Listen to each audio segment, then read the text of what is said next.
선악을 알게 하는 나무를 또 이렇게 두시고 선악과는 먹지 말라고 했습니다. 생명의 영원히 사는 생명과실은 먹을 수 있지만 선악과는 먹지 말라. 하나님의 사랑과 공의를 의미하는 것입니다. 그러나 인간이 하나님의 명령을 어기고 선악과를 먹음으로 저주를 받고 에덴 동산에서 쫓겨나는 그런 불행한 죄의 역사를 창세기에 기록되고 있습니다. 아담과 하와가 범죄하여 에덴을 쫓겨날 때 하나님께서 말씀하시기를 땅은 너로 말미암아 저주를 받고 너는 내 평생에 수고하여야 그 소산을 먹으리라. 땅이 내게 가시덤불과 엉겅퀴를 낼 것이라. 이 저주에 임한 것입니다. 하나님께서 처음 인간을 창조하셨을 때에 인간을 흙으로 만드시고 생명을 불어넣었습니다. 인간이 육체는 흙으로 지음을 받았습니다. 그래서 인간을 흙으로 지을 때에 그 흙을 에레츠라고, 그 히브리어의 에레츠라는 단어를 사용합니다. 물속에서 무타 드러나라 하면서 땅이 솟았을 때에 그 땅을 에레츠라 그러는 거예요. 그 흙으로 인간을 창조하셨어. 그런데 창조한 후에 인간이 타락한 후에 너는 흙이니 흙으로 돌아갈 것이라. 이제는 영원히 살지 못하고 이제 흙으로 돌아갈 것이라 했을 때에 흙은 아담아라고 단어를 씁니다. 그러니까 인간이 처음 만들 때에 인간을 만든 흙은 에레츠라는 단어를 쓰고 선악과를 따먹고 저주받았을 때의 흙은 아담아라는 단어를 씁니다. 그러면 인간이 하나님께서 은혜를 주셔서 인간이 참 만물의 영장으로 하나님이 은혜를 주셨으나 그가 범죄하여서 인간이 저주받고 땅은 엉겅퀴를 내고 고생을 하게 돼서 그 흙은 이제 영생하는 몸이 아니라 죽음의 아래에 있는 흙이라는 아담아라는 그런 존재가 되어졌다 하는 것을 성경은 말씀을 합니다. 사랑하는 성도 여러분, 하나님께서 우리에게 주신 이 은혜가 처음 받은 은혜를 이 아담이 잃어버렸어요. 그래서 하나님께서 이 땅에는 엉겅퀴가 나고 인간이 이제는 그것을 에덴 동산에서 쫓겨나서 이제 사는 이 모든 땅에는 원하지도 아니하는 가시덤불이 일어나는 거야. 인간이 범죄한 이후에 인간의 삶은 질병과 고통과 내가 원하지 아니하는 여러 가지의 고난과 고통과 이런 가시덤불이 날 수밖에 없는 세상에서 살아갈 수밖에 없는 거예요. 그런데 이 모든 것을 이기고 우리에게 은혜를 주시고자 하나님이 손수 지어 입히신 가죽옷을 입히시냐. 인간은 어떤 옷을 입었습니까? 인간은 나무잎으로 자기 몸을 숨기기 바빠. 자기를 숨기는 것만도 해가 뜨면 마르고 약해지는 인간이 노력해서 얻은 경과는 결과적으로 다 허무한 인생이 되는 것입니다.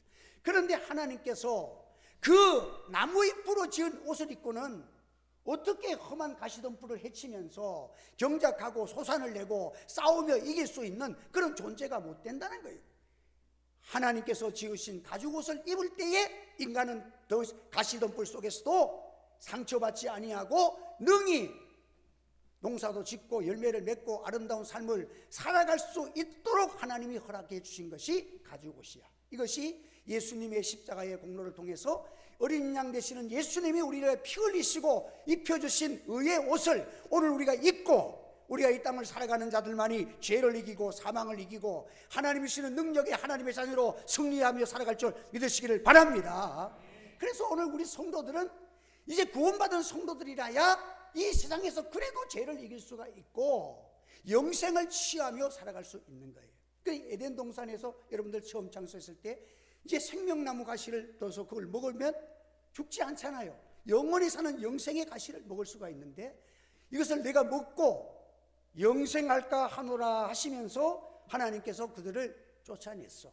여러분, 인간이 죄의 문제가 해결 안 되고 이 세상에서 오래 살아봤자 뭐예요?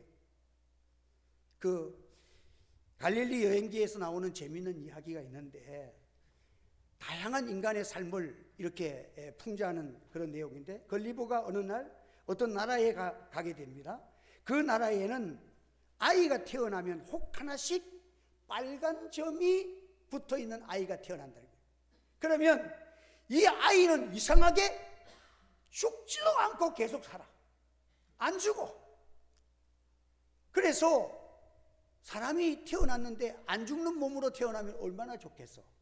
그런데 그 아이가 태어나면 그 마을에는 비상이 걸리고 통곡이 일어나고 그 부모님들은 슬픔에 젖는 거예요. 왜 그런가 하니까 보통 아이와 같이 잘 자라다가 그런데 어느 정도 철이 들고 나면 나는 다른 존재다. 나는 저 사람들과 달라. 나는 죽지도 않고 계속 살아가니까 내가 왜 이렇게 살지? 내가 뭐 때문에 학교 가서 숙제를 해? 20살 되고 청년 되고 이렇게 할 사람은 나는 죽지도 않고 앞으로 오래오래 살 건데 내 공부하고 싶을 때만 공부하면 되지 하면서 공부도 안 해. 그러니까 자꾸 나태해지고 이렇게 해가지고 나중에 타락되어져 갖고 못쓸 인간이 되어진다. 폐인이 된다는 거예요. 그래서 해야 할 일은 자꾸 내가 죽지도 않는데 앞으로 죽을 사람과 같이 그렇게 아웅당하게 살 필요가 있나? 아무것도 안 하고 자꾸 할 일을 미룬다는 거야. 그래서 참으로 아파도 죽지 못하고 일할 줄도 모르고 가족들이 보내는 양식, 이제는 아파도 안 죽어. 사람이 아프면 죽는 것도 은혜예요, 여러분들. 사람이 그래서 우리 김영남 권사님도 그렇고 저도 그렇고 저희들은 이제 죽으면 연명치료 안 해. 다 사인했어. 그냥 더 하루라도 더 살려고 그냥 이렇게 그 병원에서 그냥 할 필요가 없어. 죽을 때 되면 죽는 게 은혜지. 이건 아파도 안 죽으니까 이게 할 짓이야. 아파서 못된 짓 하다가 아파서 들어 누웠는데 이게 죽지도 않아. 그러니까 누가 먹이 살려야 돼? 가족들이 다 먹이 살려야 돼. 이러니까 이게 불행의 원인이 다 되어져 가지고 여러분들 범죄한 인간은 죽음도 축복이야. 안 죽고 죄만 짓고 살면 이 세상이 어찌 되겠냐는 거예요. 하나님께서 아담과 하와가 범죄한 이후에 생명나무 가시를 따먹어서 영생할까 하노라 하면서 하나님께서 생명의 나무를 먹지 못하도록 하영금으로 두르고 그것을 가로막아 버렸다는 거예요. 그러니까 생명나무는 배에서 없어진 것이 아니라 들어가지 못하도록 하나님이 막으시고 감춰놨어. 그런데 이게 창세기에서 나오는 이 생명가실이 성경에 나중에 나타납니다. 안 배워버렸으니까. 어디 나타나면 요한계시록 22장 마지막에 보면 생명나무가 등장하는데 22장 1절에 보면 또 그가 수정같이 맑은 생명수의 강을 내게 보이니 하나님과 및 어린 양의 보좌로부터 나와서 길 가운데로 흐르더라. 강자 위에 생명나무가 있어 12가지 열매를 맺되 말마다 그 열매를 맺고 그 나무 잎사귀들은 만국을 치료하기 위하여 있더라. 다시 저주가 없으며 여러분 이제 이 생명나무가 등장을 해요. 이제 주님의 공로로 구속받은 하나님의 백성들은 영원한 나라에서 그때 이 생명나무를 먹으면서 죽지 아니하고 얻은 질병과 고통을 다 해결된 생명나무 가시를 먹고 강건한 은혜가 생명수가 흐르는 그 생명수를 먹고 자라는 그 생명나무의 열매를 먹으니까 안 죽는 거예요. 그러니까 이 생명수가 흐르는 것은 뭐야? 우리 예수님만이 영원한 생명수가 된다는 사실을 기억하시기를 바랍니다. 사마리아 여인이 예수님 만나서 물 좀 달라고 할 때에 왜 내게 물을 달라고 하느냐니까 내가 누군지 알았더라면 내가 그런 말 안 했을 거야. 내가 너에게 주는 물은 영원히 목마르지 않는 생명수야. 예수님을 믿고 이 생명수를 먹고 자기가 구원받았더니 이 여인이 얼마나 기뻤던지 그냥 물동이를 던져버리고 전도자가 되어져서 내가 예수로 말미암아 영원히 죽지 않는 영원한 생명을 내가 얻었노라 하면서 구원을 전하는 복음의 사람이 되었다는 거예요. 그래서 오늘날 우리는 하나님 주신 가죽옷을 입은 자만이 예루살렘과 온 유다와 사마리아 땅까지 이르러 내 증인이 되는 은혜가 일어날 줄 믿으시기를 바랍니다. 그래서 이 에레미야서 7장 1절에서 읽어보면요, 에레미야가 하나님의 말씀을 선포하는데 하나님께서 말씀을 어디에 선포하냐 하면 이 강단에서 선포하지 못하게 하시고 이 성전과 성전 바깥에 중간에 문턱에 서가지고 하나님의 복음을 말씀을 전하라 이런 말씀이 있어요. 왜 하나님의 말씀을 왜 강단에서 성전 안에서 전하라 하지 않냐고? 성전과 바깥과 그 중간에서 말씀을 선포하라고 하였느냐. 여러분들, 하나님의 생명의 복음은 우리 교회 안에 앉아서 우리가 서로 기뻐하고 감사하고 할렐루야 노래하고 여기에 머물러서는 안 됩니다.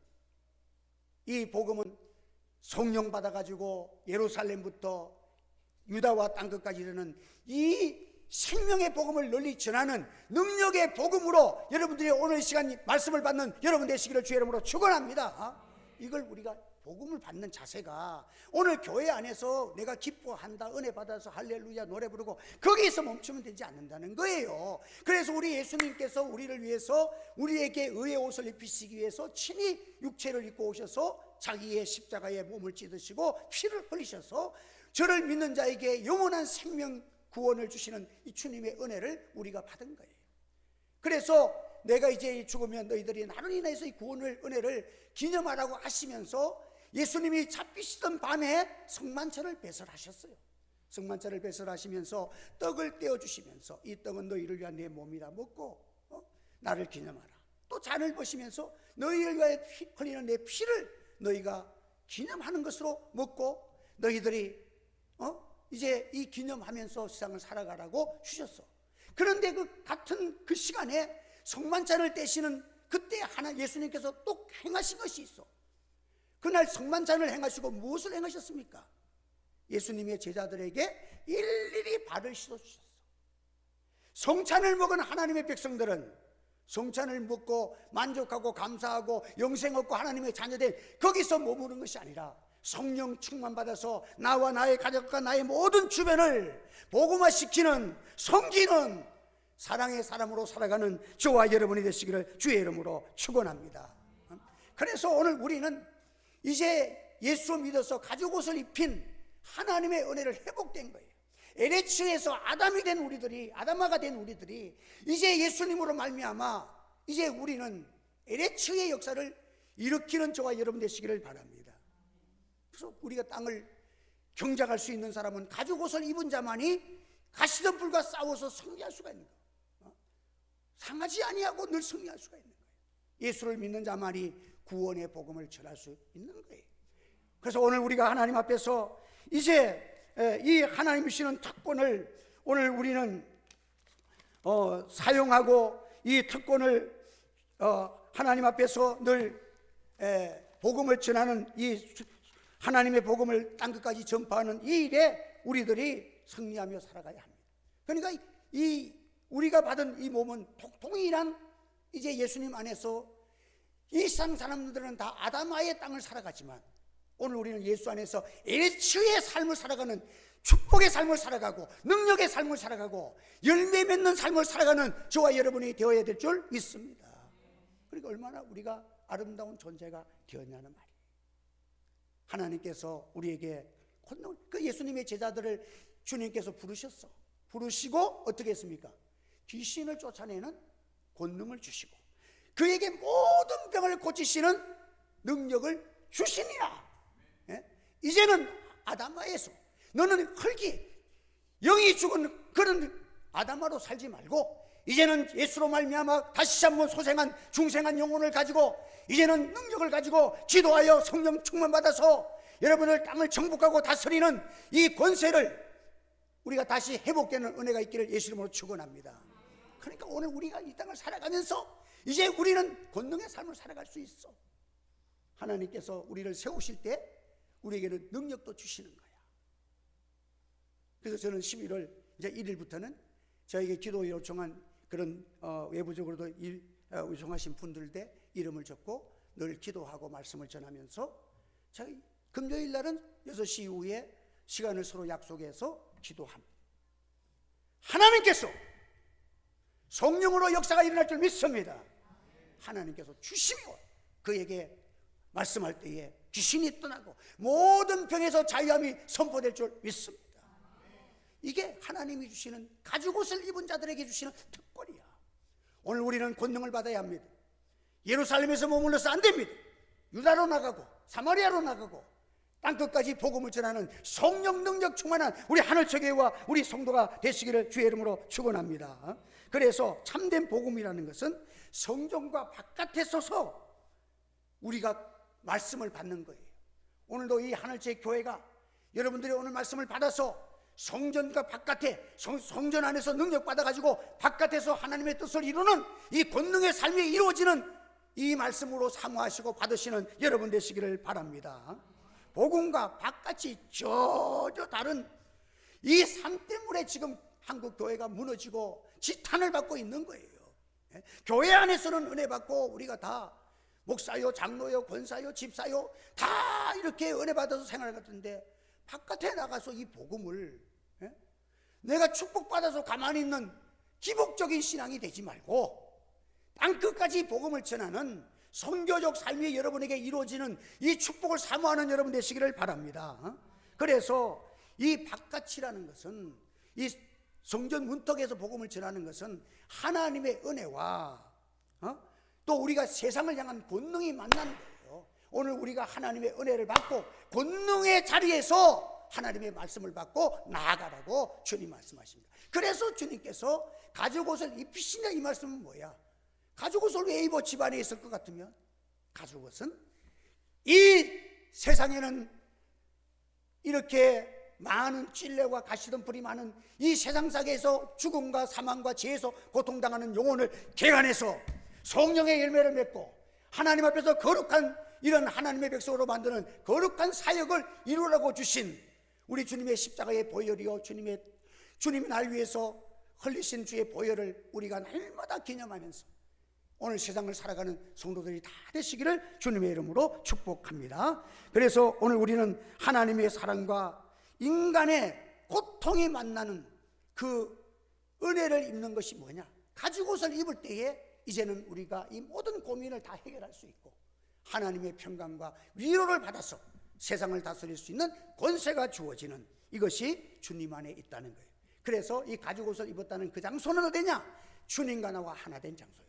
요한복음 15장에 너와 내가 하나 되어 있으면, 너가 내 안에 내가 너 안에 있으면 이 사람은 열매를 많이 맺는 자가 된다. 예수님의 생명이 이제 나의 생명이 된 줄로 믿으시기 바랍니다. 예수님의 영원한 생명이 예수를 믿는 우리들에게 하나님의 자녀에 되는 권세를 주시는 이 예수 안에서 해결된 가죽옷 속에서 주님의 은혜와 사랑을 만난 것이야. 오늘 우리가 복음을 받는 것도 주님께서 성찬을 통해서 기념하라는 말씀이에요. 너희는 먼저 그의 나라와 그의 의를 구하라는 말씀이에요. 이것이 회복됐다는 거야. 선악간을 따먹은 사람은 그의 나라와 그의 의를 먼저 구하지 아니했기 때문에 자기 욕심에 이끌려서 욕심에 인대한 즉 죄를 낳고 죄가 장성한 즉 사망을 낳느니라. 여기에서 벗어나서 이제는 먼저 하나님 중심, 말씀 중심, 은혜 중심으로 살아서 여러분들이 권능의 삶을 살아가는 우리 하늘지의 교회와 우리 성령 충만한 은혜가 저와 여러분에게 함께 하기를 예수 이름으로 축복합니다. 기도드리겠습니다. 할렐루야. 은혜를 감사합니다. 오늘도 하나님의 복된 귀한 복음의 말씀을 증거했습니다. 짧은 말씀이지만 양식이 되게 하시고 능력이 되게 하여 주시옵소서. 우리의 기도가 달라져서 사랑의 기도가 되어지고 이제는 나의 자신에 갇혀있는 그러한 신앙이 아니라 주님의 사랑과 용서함과 죄인까지 끌어안고 아버지여 저들을 용서하여 주시옵소서.